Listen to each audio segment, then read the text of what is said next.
direction. Okay, so let's go with our hands on top of our head again, and we're gonna do the Jack in the Box. Our head, we're out of the box right now, but now the lid is gonna come on to your head, and it's gonna just compress your whole spine down into the box. Okay, there we go. Very good, Russell. That's good. So then you take the pressure off and you allow an anti-gravity response to let your neck lengthen back like we just did with our hands, and let your whole spine follow that. That's nice. Good. Okay, so that's one way that we compress our spine, is by our necks tightening and pulling that head down and forward. There's also another pattern, which is more my pattern from being a ballet dancer for many years. And that was for me to pull my head back this way and straighten out the cervical curve that's supposed to go this way. Well, mine went the opposite. Then I tighten my back. So I want you to do that habit. Okay. So it's like kind of a military, narrow your back, shorten your back. That's it. And pull your head back. So if I stay like this for very long, I'm going to have the shooting veins down my shoulder blade that I used to have. So that's another way of compressing your spine. It's a different direction, but it's still compression of your spine. Can you feel that tightening of your muscles in your back when you do that? Yes. Okay. So in that case, let's see. So in that case, the head pulls backwards, and kind of, if I kept doing that, I would be going this, I'd be doing the limbo. Okay, so I'm pulling myself back and down. So that's compression. So I'm going to release my neck and come forward and up over the body of my spine. Okay, so let's do that one more time. Going backwards, so you're going to arch your back and just kind of compress downward into it. Okay, and just feel that. And I feel like my legs want to grip too. My feet want to. What I do now. Release your back of your neck. And come up. Good. Okay, so that's another way of compressing your spine. Okay. Good. All right. Then we have from our feet. I want you to scrunch your feet like you're trying to get a hold of the floor with your feet. That's what Alexander's acting teacher told him to do. So he literally scrunched his toes and like pull the arches up off the floor. And that is compression into your spine from the bottom up. Compressing up into your spine. I don't know if you can feel that or not, like the tension through your legs.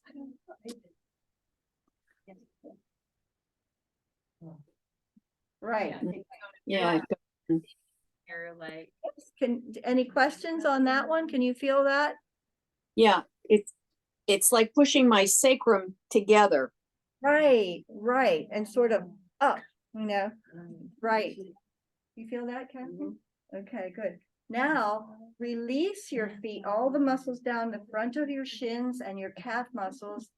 Allow your heels to release backwards and down, because that's the shape of the foot.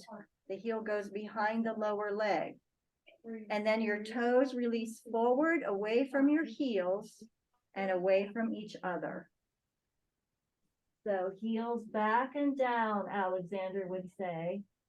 And toes forward and away. That's it. Can you feel that? Mm-hmm.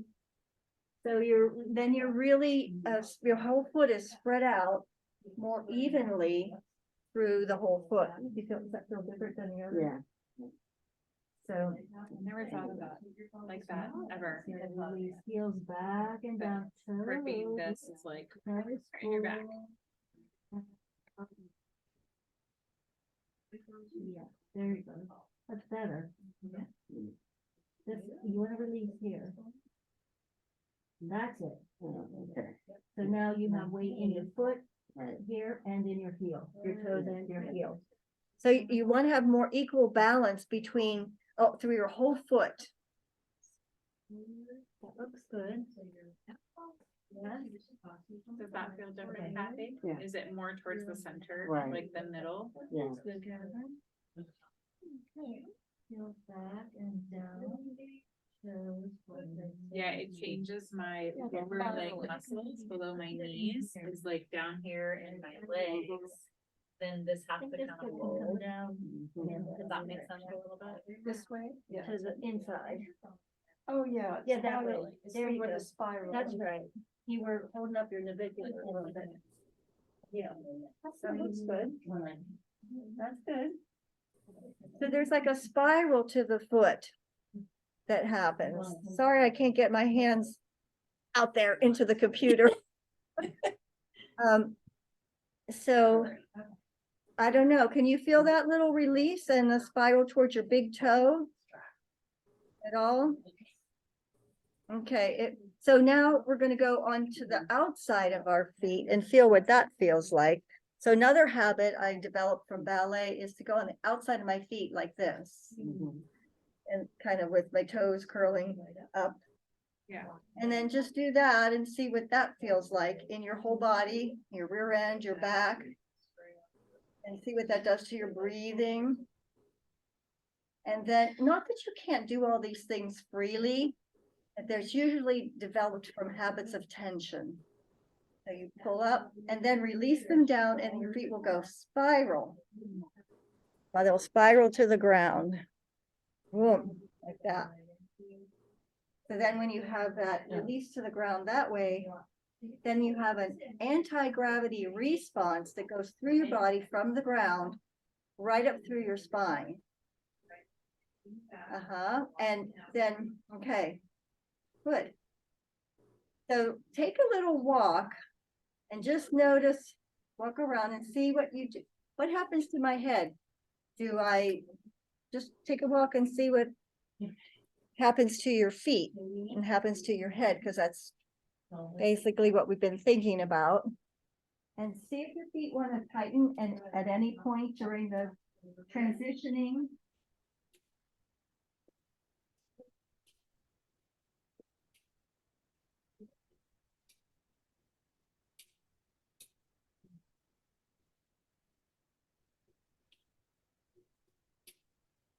Okay.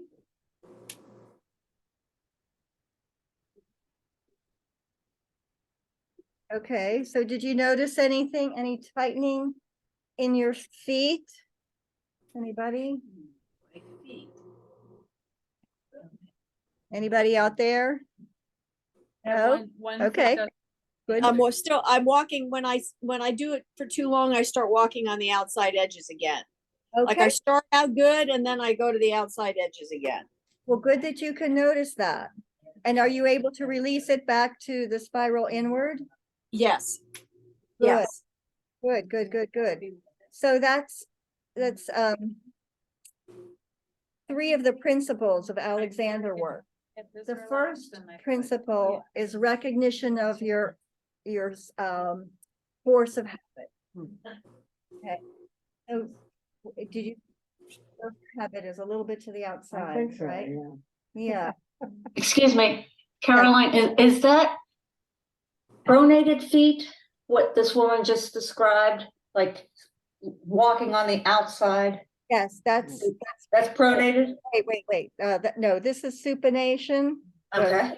This is supination on the outside. Oh, okay. Pronation is this direction. Pronation would be like flat-footed. Oh, Arch would drop. oh, really? Okay.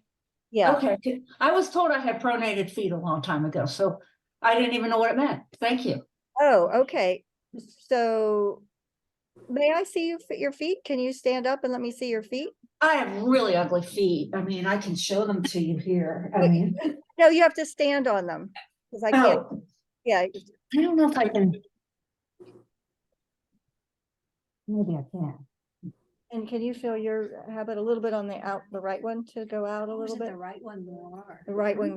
I think so. I don't think I have that range here. Well, maybe I Oh, yeah, I do. think so, yeah. That's my ugly feet. Wait, okay.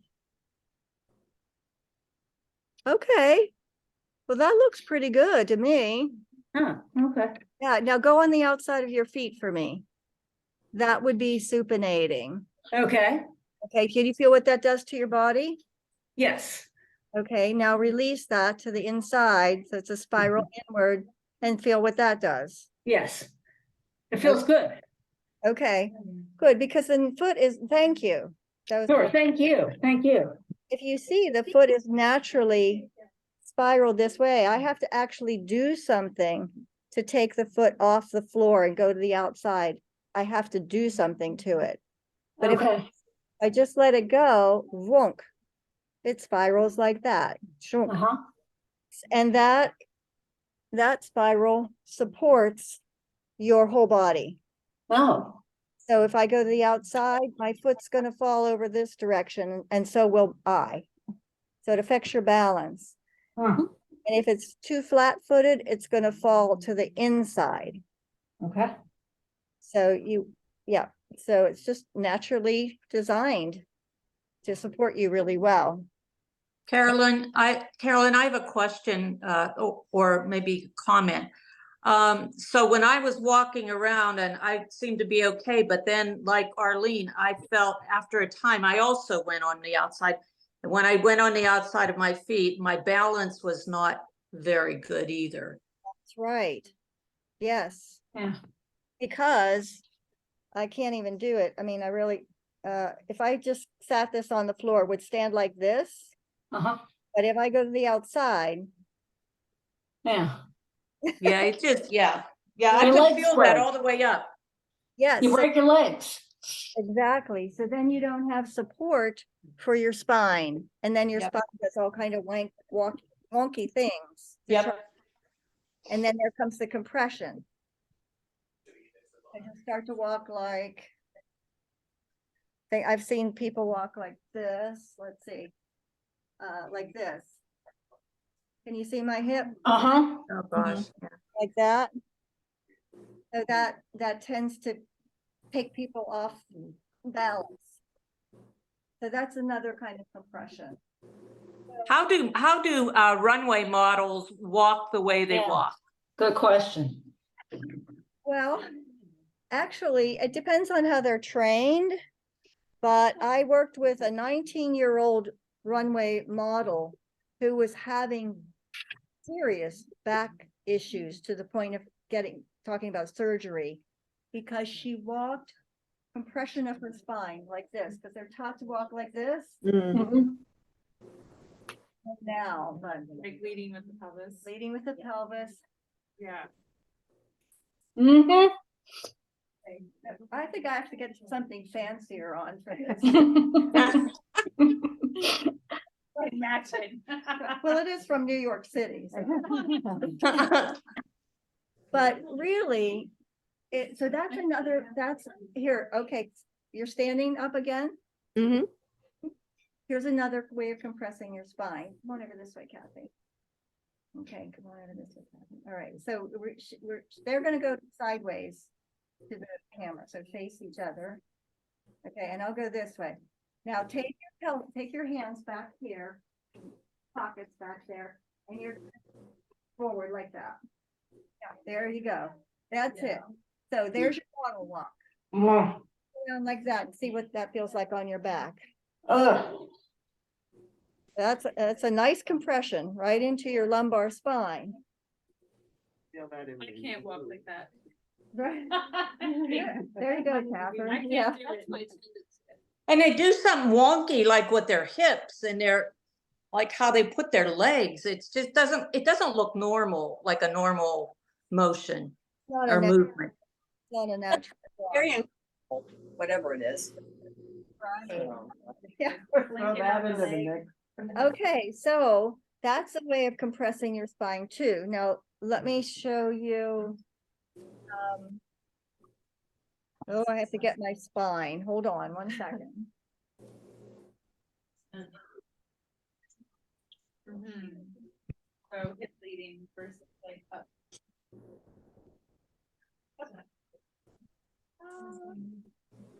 So I'm coming right behind Kathy right now. And I don't know if can you feel it behind your back or behind it? Don't know. Okay, so I'm gonna bring you forward. Yeah. Right, yeah. Okay, can you guys see Kathy on the screen? I don't think so. Here, I'll help. So, I was, yeah. yeah, so Kathy's gonna go back to her habit. was like this. Yeah, did you see her do Oh, that? that's good. Okay, so now she's gonna let her neck be free and come up out of that jack in the box. And then let her whole body follow. Her back is widening and lengthening. Very nice. See? Good. So she now has less compression in her spine. Can you feel that? Yeah, I can really feel it. Okay, so now she's gonna compress her spine again so she can really feel her habit. That's Really different. That's the first, that's recognition of her force of habit. Now she's going to inhibit it and give herself directions to come up out of that jack in the box. Yes, nice, beautiful. And I'm not helping her. She is now responding. Gravity is taking her feet down and she's responding up. And off you go for a walk with me. Keep staying right over your legs, right over your legs. That's it. Up and back. I'm gonna do that with Catherine too. So, Catherine just has a little bit of that backwards, just a tiny bit, not too much. So I'm gonna just help her come a little more forward and a little up. I don't know if you can see that, it's very subtle with her. Mm-hmm. Yes, Can't see it? yes. All right, so now she's going to go back to her habit. Chunk. And now that's further back than she was before. Right. And you see how her neck went forward? And if she took her head back, she's into that back in the box. Uh-huh. Off the lid comes her head, even the front, even the front of your neck, even the front, that's it. So now I feel her whole front side of her spine lengthening and nice. And there she goes. There's the forward. Very nice. Okay, good. And off you go. You're gonna stay over your feet, over. Yes. So how many of you, nice, Catherine. Oh, she's really moving now. So now she's not holding herself back and down. She's moving more fluidly through life. She's not, it's interesting what we do. We put the brakes on and then we go and then we go, oh, I've got to go. Oh my. I'm ahead of myself. I'm literally end gaining. I've got to go get that telephone. There goes my head. And I'm going to get of course, it's not that exaggerated, extreme, but just to make a point, it's our thinking. It's how we approach life. We become human doings instead of humans being in ourselves because we're not consciously aware of what we're doing, how we're doing, what we're doing. And we just end game. We have no idea what we're doing to ourselves. So it's become consciously aware and kinesthetically aware of how your body is in relationship to all the parts to each other, in relationship to the world. That's the only way you can change it is if you're consciously aware of your habits, attention. Pull you down. Now you can just let this. Oh, that's what you thought. Yeah, right. So, okay, so then let me see, one other compression. Dun, dun, dun. Oh, okay. So now you're gonna just kind of squeeze your sternum to your pubic bone like this. Oh, good. That's good. Russell and Russell and Joanne. Joanne, yes. So just like, oh, it complete with the sound effects. Okay, so there, now look what happened to your neck and head when this is stressed. It could be that you were at age 5, you were soccer punched in your solar plexus, took out your wind, and from then on you started protecting that area with just a little bit of closing. Or you could have your appendix removed and the scar tissue and the protection over there. It could be a little, just copy these little habits here. So find your appendix with your hands. It's somewhere over here, I think. And just squeeze it and push it in and scrunch over to the side, your right side. Right, now, 10 years later, you've never released that and you start walking. Now just start walking with your appendix all squeezed. And that's a compression in your spine too. It's a little more one-sided than the other. So then it just takes some time to recognize those things, because once you create tension in your body anywhere, it actually dulls your ability to kinesthetically sense yourself.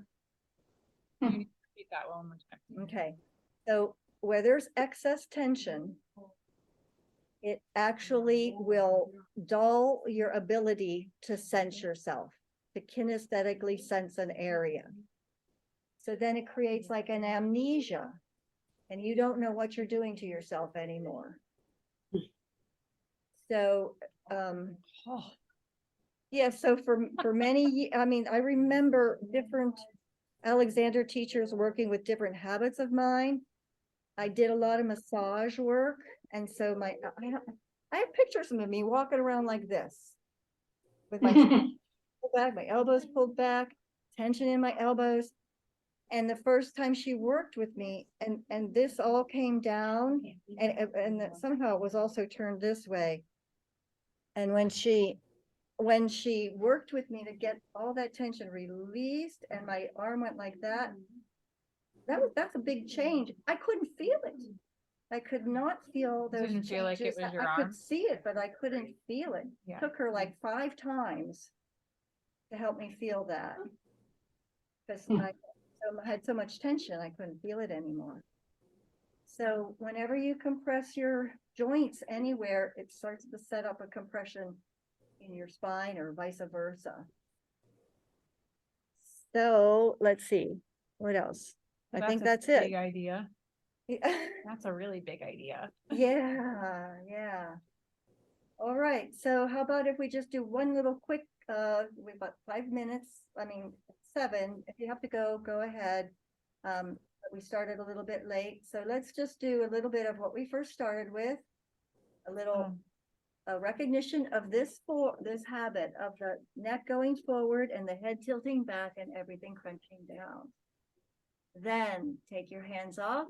Take your hands through your sternocleido direction. This is one of the principles, is giving yourself directions, which is going to be for your head to come back, your neck to come back in space and up, and your whole body follow that. Your back to lengthen and widen.